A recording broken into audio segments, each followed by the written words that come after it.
بسم الله الرحمن الرحيم. كيف كان بدء الوحي إلى رسول الله صلى الله عليه وسلم؟ وقول الله يا قول الله عز وجل إنا أوحينا إليك كما أوحينا إلى النبي صلى الله عليه وسلم والنبيين من بعده كما أوحينا نوح والنبيين من بعده.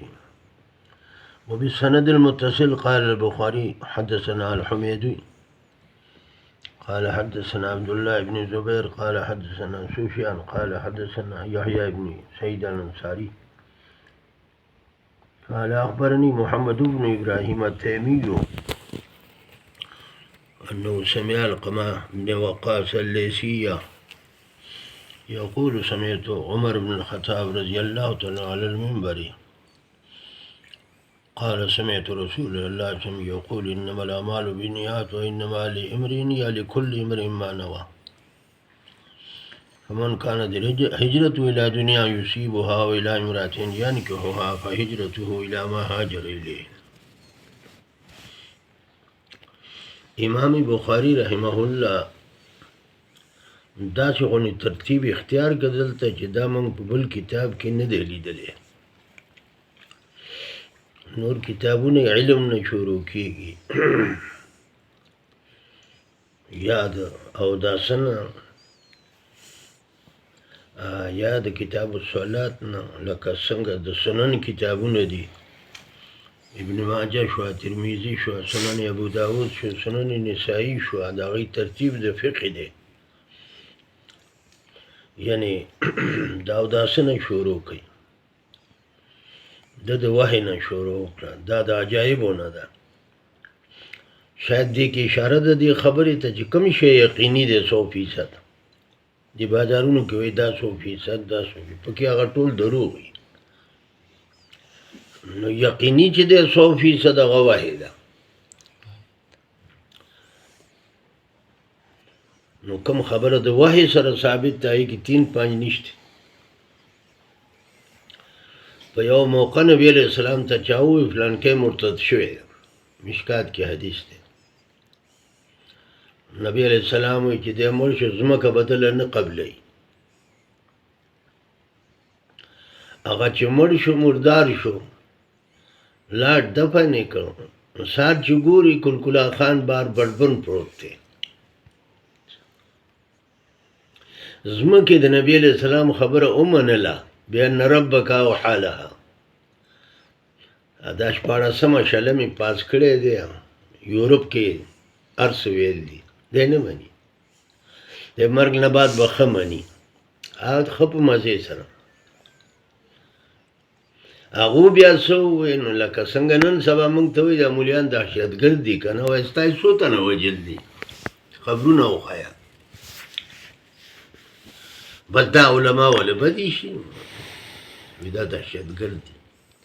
نو هغه د هغه ملګري چې وو نو هغې ووایي دا مسلمانان د دهشتګرد دي. نبي علیہ السلام صحابو ته یې ووایي راځئ بیا وله قبر کنو ډونګی. نو هندو چې اوزګار شي هغه دغه تلي، نو ډونګی قبر یې وله وکنیسته، په هغې کې دفن که. سهار بیا چې ګوري کلکلا خان بربن بار پروت دی.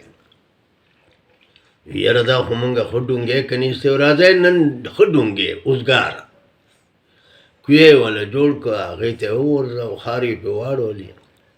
په 3 ورځ بیا بار پروت دی.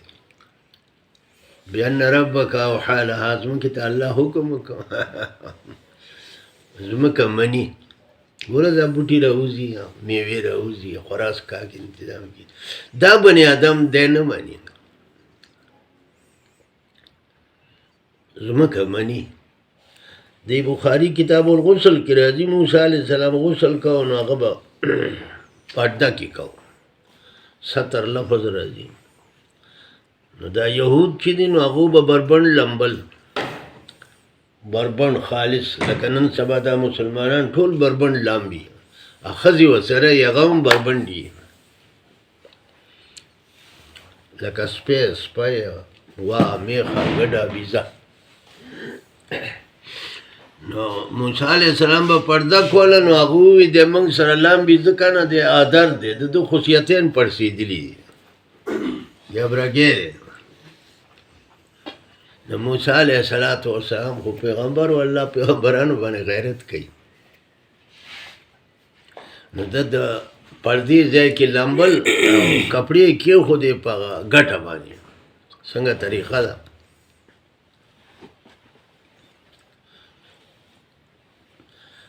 نو د کپړې په ګټه کې خو دې ګټه روانه شو غوږونه یې نشته څنګه یې واورېدم سترګې یې نشته لار څنګه ښکاري اخپې یې نشته دی نو روانه څنګه ده لاس یې نشته دی نو کپړې څنګه ونیولې بأن ربک اوحی لها موسی علیہ السلام ورپسې روان دی صوبی حجر یعنی یا حجر موسی علیہ السلام بربن روان دی ته به دا خو بده خبره ده دا هغو له جواب میلاو شو چې دی آدر نه دی لاړ ورسېد ګټه نه ودرېږي بأن ربک اوحی لها بنی اسرائیلو مجمع کې دا بخاري وایي چې هلته ګټه ودرېده موسی علیہ السلام وله امساره واچوله یاره دغه امسای د فرعون له راچولې ښه به نه وه مشوره ښه شی دی نه زموږ تلواګان دي هغسې ښه نه وه څنګه چې شوي وه هغه ښه نو هر شی د الله مني دا څونه ځمکه د دې نه پل فروټ پورته کېږي دا مني خو دا عقلمند چې دی نه مني دارنګې نبي علیه السلام غزا له تللی دی کرکټ لند دی تللی غزا له تللی صحابه ورسره دي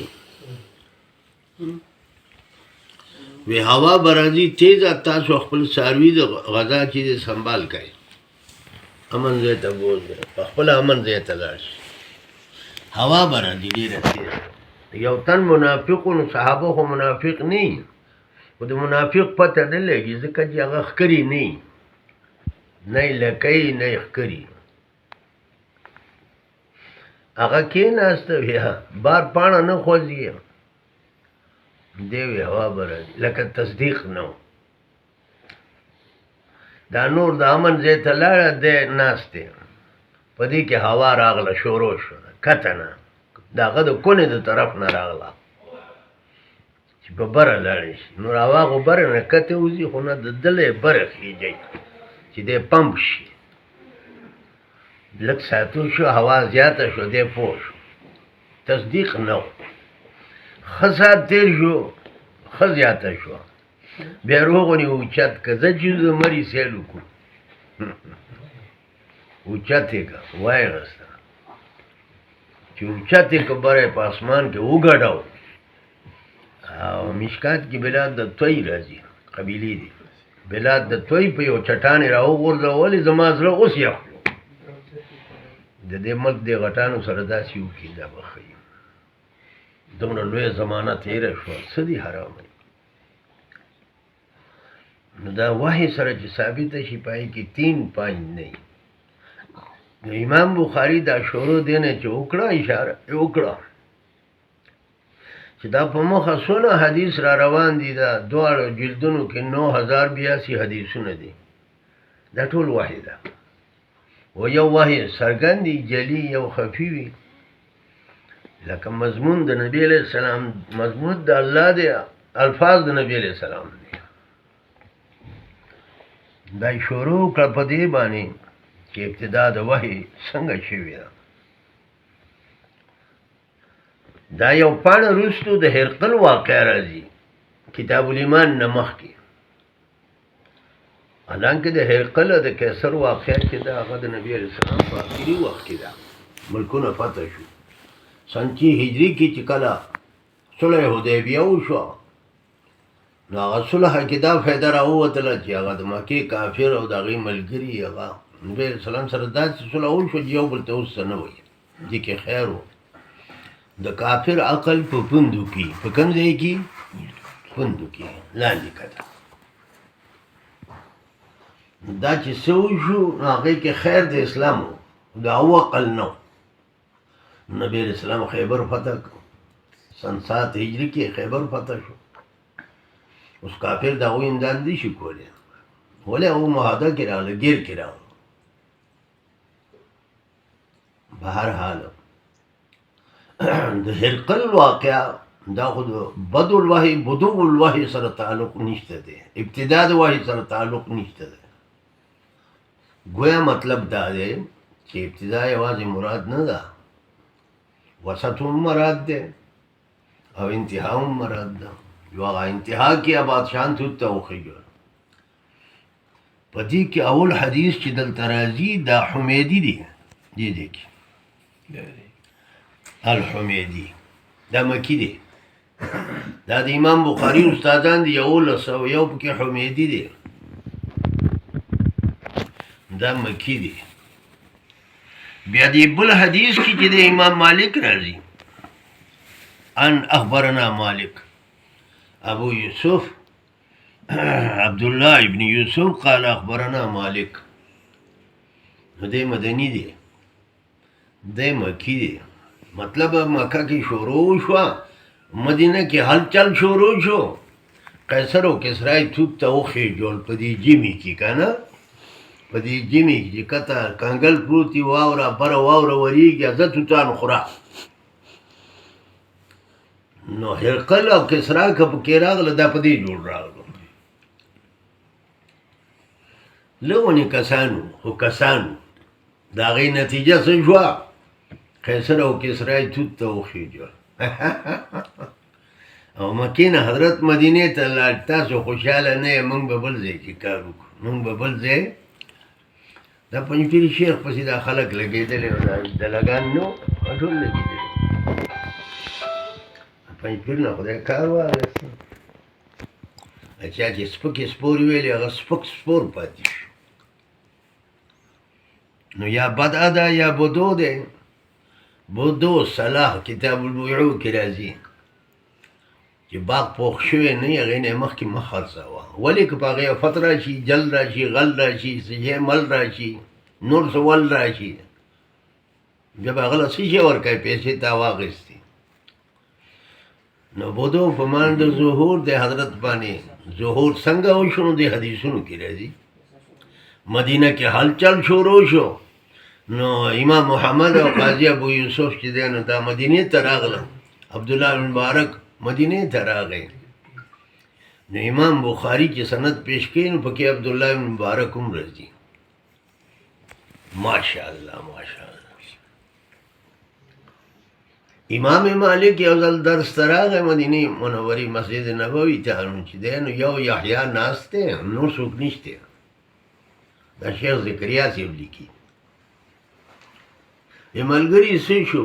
وی تل دې دلته اتي راغلی، هغې تماشې لیدلې دي. وی ته ولې لا نه ړې؟ وی زه د اندلس نه اتي کتوله نه یم راغلی، زه تا نه حدیث یادوم. سبحان الله سبحان الله. نو امام بخاري یو څو صفحې وروسته بیا څه وایي؟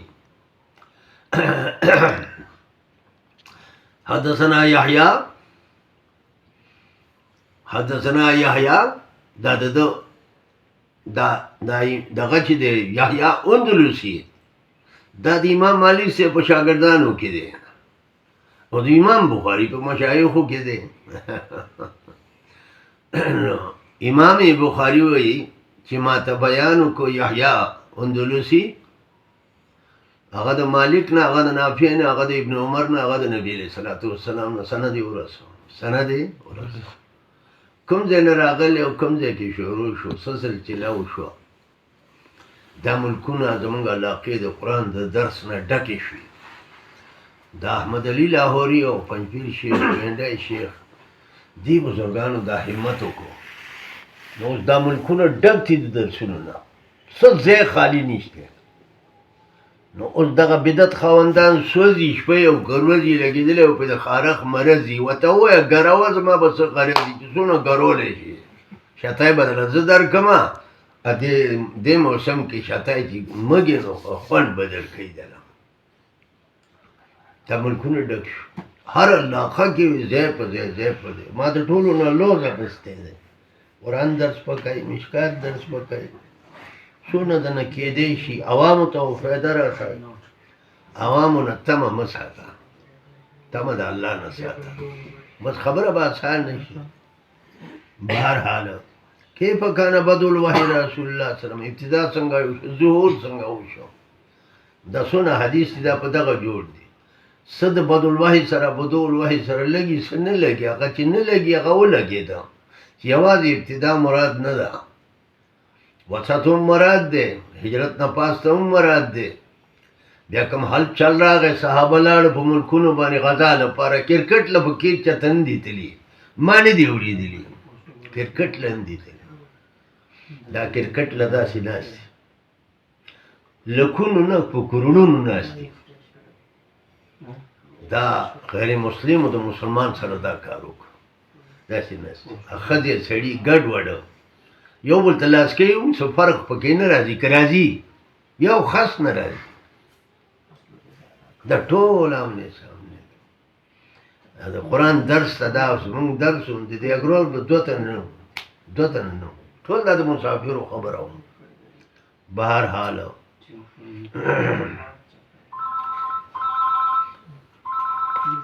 د وحي نه یې شروع وکړه چې دا خبره یقیني ده، په دې کې شوبه نشته. د قبر د برزخ نبي علیه السلام تذکره چې کړې ده، د هغې پته چاته لګي، خو د وحي سره شو که نه، یقیني شو خبره. بهرحال ما تاسو ته اجازت راکړو او د دې عوامو ته هم درس کولی، د حدیثو عوامو ته هم قرآن اورول دي. عوام دومره بد نه دي، دا نقصان زمونږ دی چې موږ اولو نه پوه کوو، نو هغه قاعده خراب شو. قرآن درس، مشکات درس یا بل د حدیثو کتابي د هغې درس، دا نهایت ضروري دی. دا اوبه دي، مشکات چې ختمیږي آخري کې ثواب د دې امت بیانوي، او وایي د دې مثال د بارانه دی، مشکات آخري کې دا راځي. نو باران آبادی دی، او روړه چې دی نو عدم باران هغه تبعی ده. نو قرآن و حدیث درس سره انقلاب راځي. دا چې ترک کنه لکه څنګه اوبه ځمکې ته نشته، ځمکې کې څه شی نه پیدا کېږي، د اوبو په ذریعې پیدا کېږي. دقه رنګې قرآن حدیث درس سره دا به زموږ ذمواري، چا نه تمه به نه ساتو، نه د جوارو نه د غنمو نه د وربشو نه د خبرو خوشو، هېچا نه. الله د خزانې د غیب نه انتظام کوي. زما دلته دومره لویه زمانه تېره شوه، زما ظاهري اسباب نشته، خو زه د دنیا د دولت لالچ نه کوم. بل سړي څخه دولت یا څه خزانې ووینم، هغې لالچ نه کوم، شوق نه ساتم. وخت له کار وشي څونه چې ضرورت دی، نور زیات شوق یې نه ساتم. الله هغه ضرورت موافق راکوي. نو ما تاسو ته اجازت حدیث راکړه.